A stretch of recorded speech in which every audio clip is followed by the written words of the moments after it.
Okay, thank you. Yeah, just to say thank you very much to Kunstinstitut Meli, Sophia, Jesse, and Vivian for organizing tonight. And me and Kapwani, which you cannot see, we are both very happy to be here. Um, so Kapwani, I'm just going to start the conversation with, let's say, the initial steps that we were contemplating for this exhibition and how we, in fact, somehow met to start working with it. I mean, thematically mainly. I was doing a little bit of research in relationship to concept of resistance and how they reflect on histories of feminisms.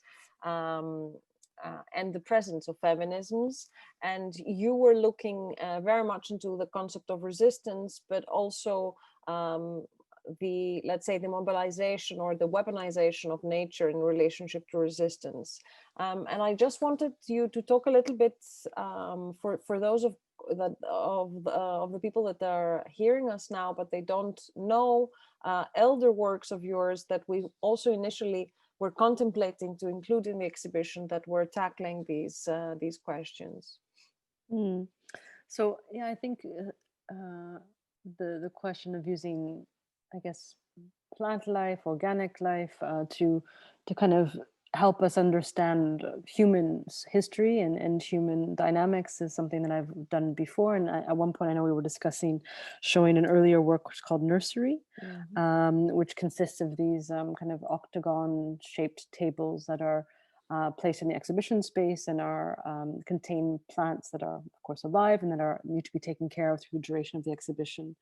And those tables and those plants themselves are linked to resistance and research I'd done around how plants were used in a really like very broad term of what resistance would be. So that could be over space and time. So different historic periods, but also geographically. So it spans from, you know, kind of the Inquisition and kind of witch hunting, quote unquote, to just the use of first aid kits in some different wars, but also plants that could have been used to abort, which was something that we ended up also reusing or rethinking about different plants in the exhibition at Kunstinstitut Meli. So I think that plants have been following me for a few years in terms of, you know, these kind of witnesses that can help us understand our past in a different way. And what I didn't mention, sorry, which is probably important about the nursery project, is that these plants are there. They all have their history of how they've been used in resistance in some way, but there's no written text around that. It's all imparted through a mediator. So that's someone who works at the institution or someone who's paid specifically to do that kind of job of relating the stories of these different plants to the visitor. So it's also giving space to oral transmission, oral history, and how knowledge can be imparted and shared through speech as opposed to, you know, documents in terms of text and image, etc. Yeah, I think that's I mean that's quite interesting because of course when we started the research, this idea of, let's say, sidelined or erased histories, that many of them were oral histories, was something that we were trying to somehow unearth by looking at specific plants that are related to, let's say, defiance of women in the past, and also self-protection as well. And I wanted to discuss a little bit the first work that one encounters when they enter the exhibition.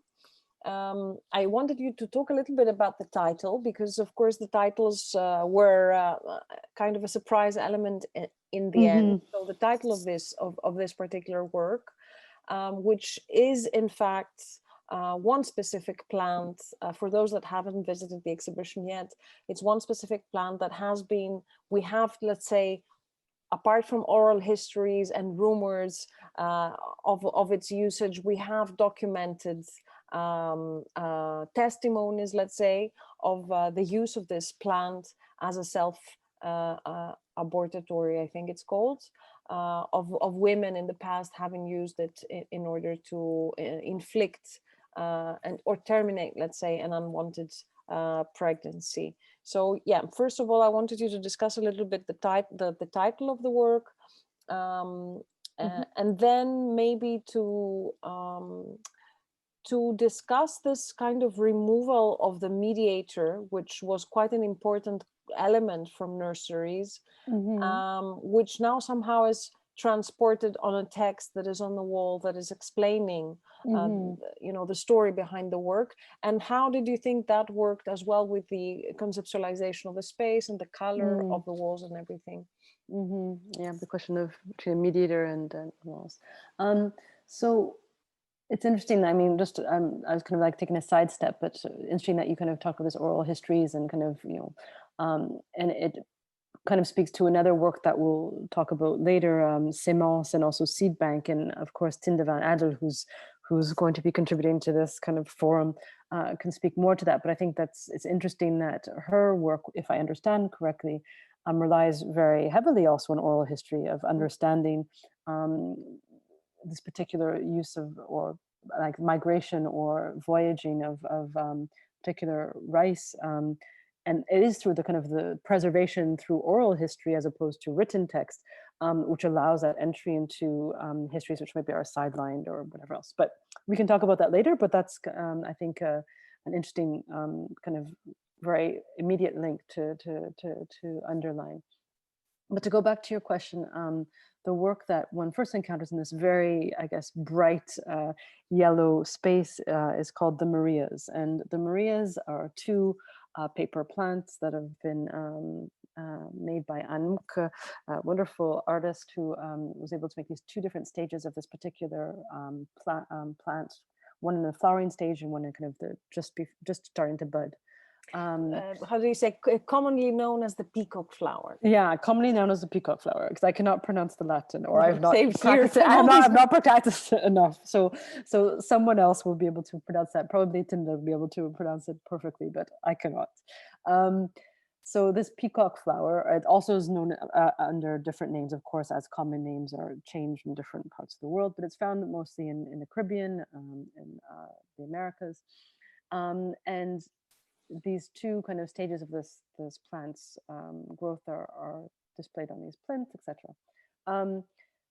And so the title itself, the Marias, for me was kind of this intertwining, or just trying to pay homage, I guess, to the different layers of research that kind of went into this research, but also coincidence, nice, happy coincidences that kind of came together in this this particular work. So for me, the Marias speak to, I guess, two imaginary women, but also we could just imagine them as groups of women that exist in two parts of the different parts of the world, which are linked. They're linked together, but maybe don't know one another. And it's looking at this time of slavery, and so we're, with the peacock flowers and this, a lot of the exhibition, we're looking at the question of Suriname, but this could be other parts of the world as well. So imagining enslaved women in Suriname, of different backgrounds, but enslaved women in Suriname, and women who are in Victorian kind of England, making these paper flowers as a hobby. This kind of this idea of like adorning a upper middle class environment, and occupying women who are not working because they don't have to support their family through gaining any money, etc. But to keep them occupied, to engage in this hobby of creating flowers out of paper that are really precise and replicas of natural flowers. So that was why this the decision was made to use paper and paper flowers to kind of replicate these particular plants that could have been used at the same time another across the globe by women who are at once just regulating their own reproductive powers, but then also perhaps in their own way, I guess, undermining the commodification of their own reproductive powers. So trying to, I think about this shared and maybe dislocated, but very linked in histories and experiences of, I guess, being in a woman's body, and how that is experienced from different parts of the world, and at a kind of a similar time. But then the third kind of Maria, who is thought about in mind, kind of like a specter somewhat in this work, is Mira Sibide, if I'm pronouncing it correctly, Sibilis. I'm sorry, I'm massacring completely her name, sorry. But it's a German botanist, the first kind of botanist who travels and who, of course, creates this first kind of understands and shares or proposes to the rest of the world this kind of question of metamorphosis, from chrysalids and caterpillars to butterflies, and all these different stages of metamorphoses. And she herself makes these beautiful drawings, and beautiful but also informative works, which are scientific texts, I would say, in even in their drawing, but also text, which shows a peacock flower. And apparently she was aware of the use of the peacock flower as an abortive. It's interesting to see that the text written by other quote unquote explorers or botanists or ethnobotanists, but botanists mostly, from English or French in this case, mentioned the flower, mentioned its use, other medical uses, but don't mention its abortive place. So it's interesting, again, this question of oral histories, how they're shared, what is seen as important information and not, and the title itself is kind of really just evoking these different, I guess, experiences, coming from people who inhabit female bodies at this time of, concurrent time, more or less. But for me also, I mean, you can also put a bridge and bring it to the present and think of the hundreds of thousands of women throughout the world over, where they don't have the financial means to do an abortion if they want to, or in cases that we've seen recently, abortion is becoming illegal in their countries and they cannot perform it. And they sometimes still resort to these, let's say, older knowledges of looking into nature in order to be able to perform that. And for me, that is also interesting, that somehow these knowledges and these tools, if you can call these flowers a tool in that sense, are not lost, and they're kind of they remain until today. And I mean, thinking also of the second, let's say, character of the Marie, of this Victorian upper class or aristocrat woman that obviously doesn't have a fraction of the suppression, violence that a woman in a plantation as a slave is witnessing and enduring, but still she's also again limited. She cannot work because it's not the proper thing to do, so she's kind of conditioned to create beautiful things in a way. And for me, this is also an interesting parallelism of creating all these beautiful things that many times, I'm just free thinking here, there might be one drawing of that flower that had just arrived and was just made, and you would have a woman making this flower without actually knowing the histories that this flower carries.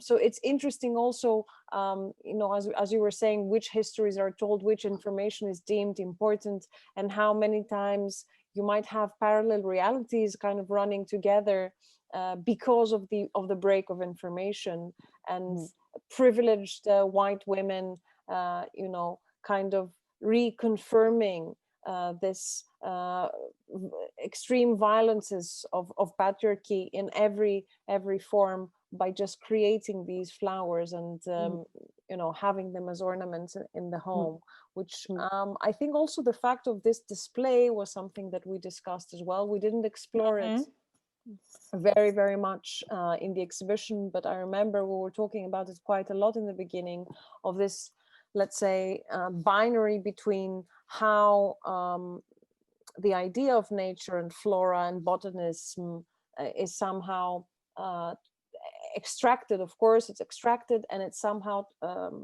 protected in a very kind of sinister way through these glass boxes where all these flowers or all these plants were positioned, whether that is some sort of botanical garden or museum where these are exhibited as exotic imports, or whether this is in the pages, them being dried and inside kind of these albums or almanacs of botany, which is also another interesting thing of how the so-called West as well has been interacting from the 17th century onwards with nature, with a detachment of us and it, and how on the other side of the pond there was a completely different relationship with nature, which was more kind of a companion and considering oneself a part of it and living with it, not being extracted with it. And I think this kind of idea of the Western civilization in a way is one also that separates man from nature very much, or woman from nature very much, which is also another interesting thing. And I mean, tying that to the second work, which I'm not going to dare pronounce the title in French because I'm probably going to say it in a horrible accent. We don't care about The seed accents. bank. It doesn't matter. Yeah. I think that again also for me in relationship also to questions of environmental justice, that is not necessarily those that we explored specifically for the work, but afterwards I was thinking about it, how these also are knowledges that are lost in time, of very simple ways of really performing and performing the security to trying to secure your sustenance, and what that means by either carrying parts of these seeds, as the story has it. Of course, Tinta will explain that much better, from your homeland whilst you're abducted and taken by force to another place, in order to be able to have a part of your everyday somehow, because of course food is a really big part of our habit and our everyday and our understanding of the world, but also ways of interfering with nature by planting, by continuing these circles that are not violent, they're not disrupting, they are very much respectful. And I remember I was thinking about that when also I was reading Tinta's research, that some of these seeds that were actually found back in Suriname later on were indeed kept in very small plots, I think is it called, amongst wild nature, which I thought was very interesting. But I wanted to also ask you a little bit about the, let's say, the performative element of reenacting this. Of course, Lisanne, a wonderful artisanal, made all these beautiful small porcelain seeds. So it's important that we also say that. But for me, the fact that you displayed them emulating these movement as well of placing the seed seven gap was something interesting that I wanted you to elaborate a little bit more on. I think there was something. Yeah, I mean, we were both there planting them together. Huh? We were installing together, so you can speak to the experience too. It's very meditative somehow, and of course, the idea to wasn't a simple grid that I said, oh, this was like a nice minimalist kind of sculpture to do, but it was really taking into account some recommendations of how best to plant a certain rice generally. I think there's other ways, of course, of planting and this robust rice that will kind of just grow quote unquote wild. But that I was interested in this idea of cultivating and saying, okay, let's when we create a space which is a new space, a new society, a new survival territory, how do we then intentionally sustain ourselves and creating a plot of some sort and of what I understood in Maroon communities too is that was the case. There would be hidden maybe amongst other things, but also intentional cultivation, um, and so there was something I think about just wanting to engage with the gesture. First of all, to have most of the forms that I think about that they have a lot of I guess layers behind it, which have to make sense to me. It's I've never drawn purely by an aesthetic reason only. There's something that should be referencing something deeper, and I think these questions of honoring the knowledges, like we were talking about the knowledges Mm, of exactly. propagation of sustenance, all these different things were interesting to also engage that into the exhibition. And in this case, it's silent in some way. We don't have the mediator, as we didn't have in the Marias that you asked about as well. We don't have someone speaking this through. We have text, but also just I think seeing this space, one could maybe imagine that this is a plot that has that potential, and having it laying there in this kind of not dormant, but yeah, on the cusp of sprouting or becoming a crop. I think was very evocative for me, and yeah, I think that was the interest was to really think about that agricultural knowledge that was continued through my proposition of how to display these lovely ceramic grains that Lisanne had been able to make. Yeah, and for me also this idea of the grid and of a collective endeavor, a collective act, a collective labor is interesting also for the third work that we encounter in the exhibition, where in fact these seeds hide into or Hmm. are sowed into Hmm. rather. And then again, it was an afterthought after we opened the exhibition that just like the plot of land, this weave is built on specific, let's say, axons that are the skeleton of the weave where the whole work occurs. And I mean, I know that of course there was more kind of a photographic, um, possibly I'm saying I'm reading a photographic somehow desire of you to capture this idea of of African subjectivities that are abducted and they hide uh, in their hair, and they weave their hair in order to keep these seeds in. And for me, what also kind of is, let's say, the silver thread amongst the whole exhibition is exactly this thing that we also talk about a lot in the exhibition, this idea of hiding, concealing, Hmm. constructing, let's say, a support structure somehow as Hmm. well, Hmm. but also being somehow out there in the open. So it's Hmm. this visible invisible, this opacity, this something that might be there, might be visible, but it's not understood exactly, therefore it's not as visible. And yeah, I mean, I wanted to also, because again, this is something that we discussed in the beginning, and you very easily came to this idea of, yes, I feel that there should be this act also of, of the weave, on the Hmm. weave, Hmm. with the seeds, and somehow you created a much more strong connection between these works. And yeah, and I wanted you to talk a little bit about that. Hmm. Like the weaving, I think it was something that, yeah, it came quite early on and quite natural. It felt to think about. I mean, the tapestry itself, of course, somehow was already concealing, either it's on a wall, it's concealing part of the wall, or it's, it's hiding part of the floor. It could be, I mean, it's a cloak already. Exactly. And I think these questions of cloaking and chosen invisibility in a moment when surveillance and transparency, but in a kind of unneutral way, let's put it that way, is something that I think I've been thinking about a lot because of just where we're at now.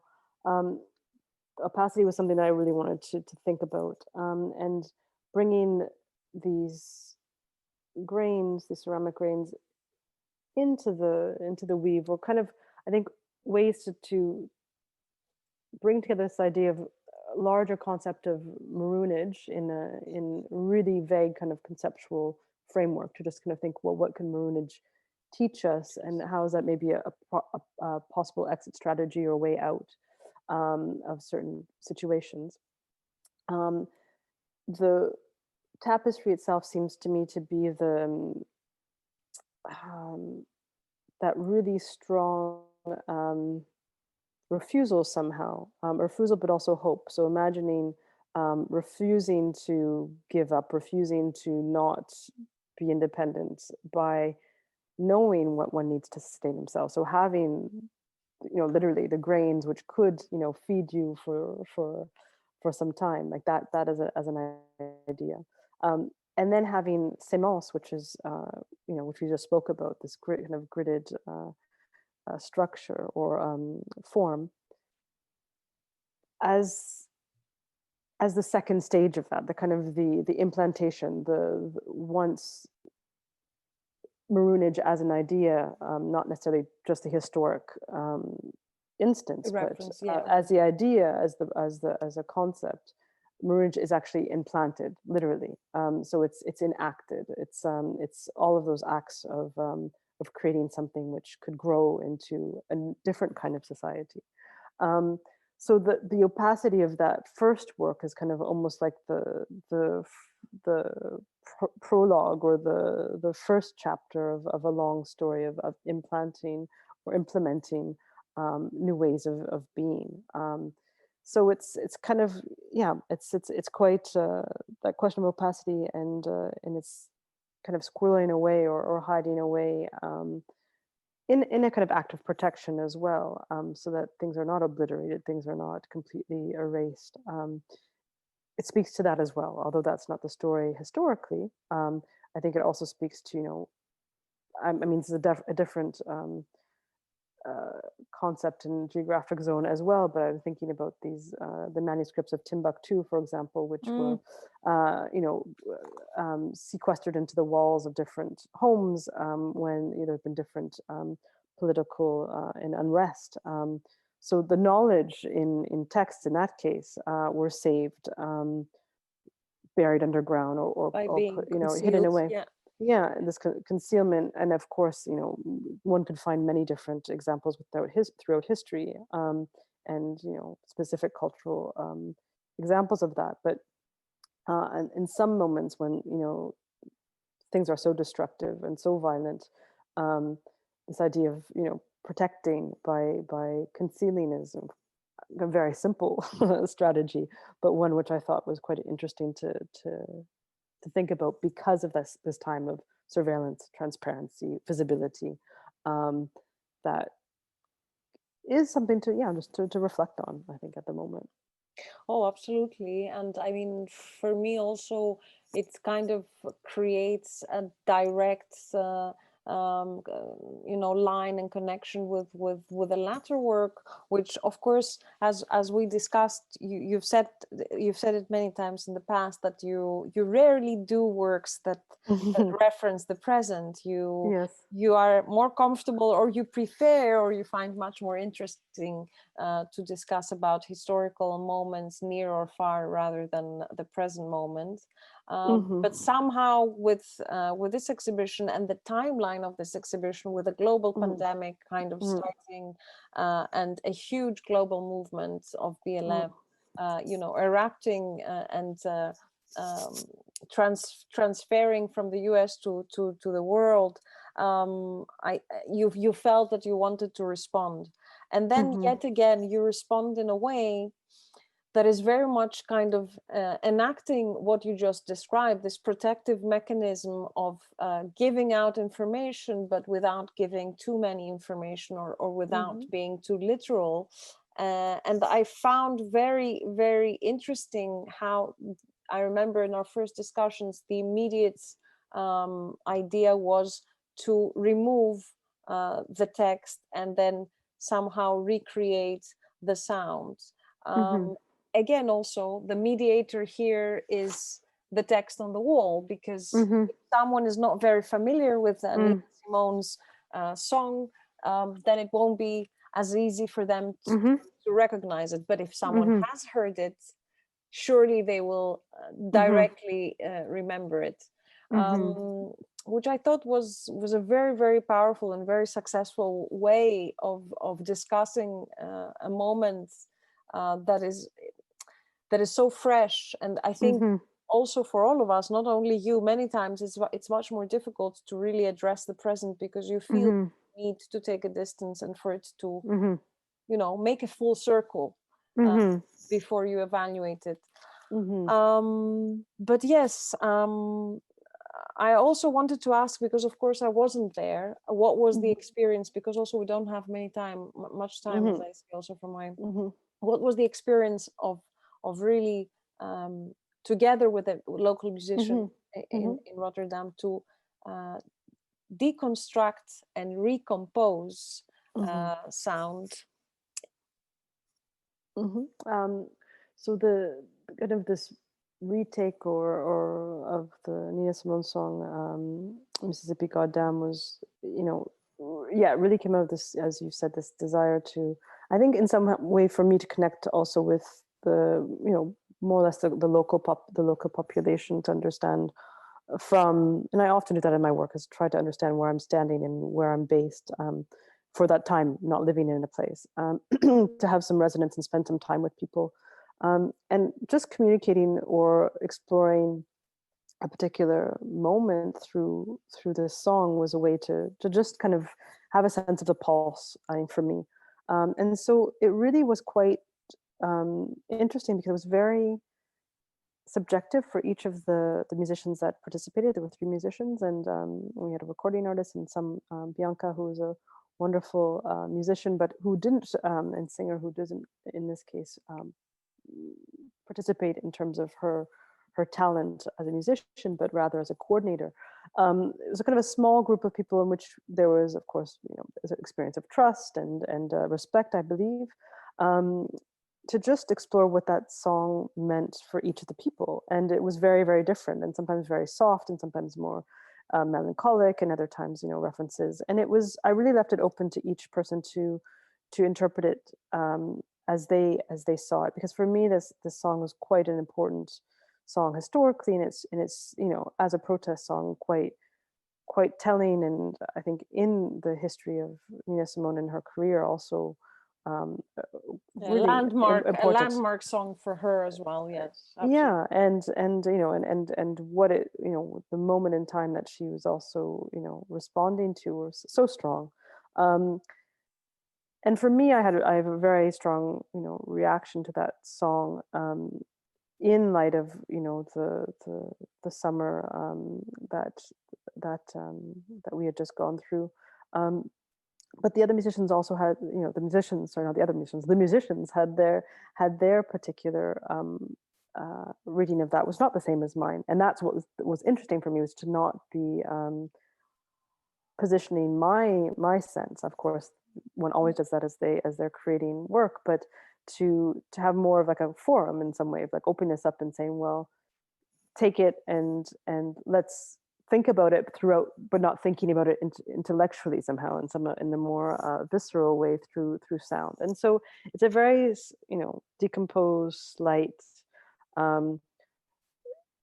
pointing towards, I guess, that moment. But I think it leaves a lot of space to be in the present moment. So it's not just a historic kind of reference, but it was, as always, I'm interested in even a current moment, quote unquote. For me, I'm always referring to the past as well, because it seems like it's always has to be invited to this kind of this reflection.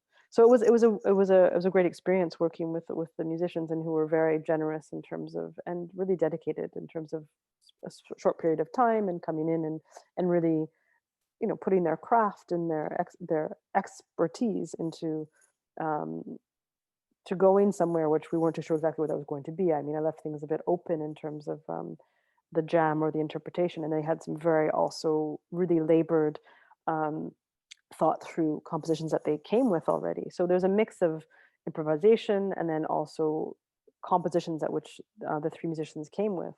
And from that, I kind of mixed together, with the help of Jan, the sound recordist, um, something that for me, as I said, pointed to this past, but left it open for the present to dialogue. But I just wanted to sum up the whole exhibition with what you just said, in terms of the visceral kind of experience, because of course the audience, when they go into this room, is an empty room where you're engulfed by this sound, and kind of a dim lit room as well, which allows exactly for this visceral experience of actually feeling the vibrations of the piece. But this somehow also goes throughout the whole exhibition, because Mm-hmm. the moment you enter, and you look at the Marias, you have these extremely bright yellow walls that were very particularly and specifically chosen, this Mm-hmm. hue. And I remember you saying that you wanted this kind of uncomfortable feeling of Mm-hmm. something that might possibly be dangerous, for this yellow to direct to that. And then Mm-hmm. you also have the fragility of this, plots, of these seeds to become plants Mm-hmm. that are not yet there, which for me also creates, a specific relationship, a specific physical relationship, as you have to be careful, you cannot move it, you don't want to disrupt, this line, and also again the tactical relationship that one has with the weave as well, when it's hung in a Mm-hmm. way also that is disrupting, Mm-hmm. the corridor of the space, which again for me was a great way to decide to display it. So there is throughout the whole exhibition, a dialogue that you're having with your viewer, with your audience, on how they physically experience the work as Mm-hmm. well, Mm-hmm. which personally I thought worked very well, and I hope also the people that visited the exhibition felt it. I see that we don't have much more time, so maybe we just take it to questions from all of those that are with us, and yeah, we're happy to hear your questions.